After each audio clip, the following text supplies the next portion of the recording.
வெள்ளத்தாயி வசந்திக்கு கால் பண்ணி சொல்றாங்க, அங்க ஒருத்தி வகுத்துல பிள்ளையோட இருக்கும்போது வீட்டுல இருக்கவங்க எல்லாம் சேர்ந்து இப்படி அநியாயம் பண்றாங்களே, உங்களுக்கு ரோசமே வரலையா?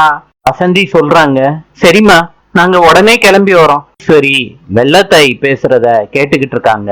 சித்ரா கிட்ட சொல்றாங்க, யார் என்ன பண்ணாலும் சரி, இன்னைக்கு உனக்கும் சேதுவுக்கும் நடக்கிற நிச்சயதார்த்தத்தை யாராலையும் தடுத்து நிப்பாட்ட முடியாது. தமிழ் அவங்க அப்பாவை கூட்டிக்கிட்டு அவங்களோட சாதி சனத்தை எல்லாம் கூட்டிக்கிட்டு ராஜாங்க வீட்டுக்கு வர்றாங்க.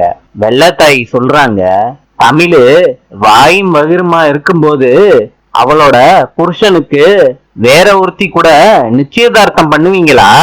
தான் தமிழ் தட்டி கேட்க வந்திருக்கா. எல்லாரும் தமிழை பார்த்தபடியா நிக்கிறாங்க. நாளை சந்திப்போம்.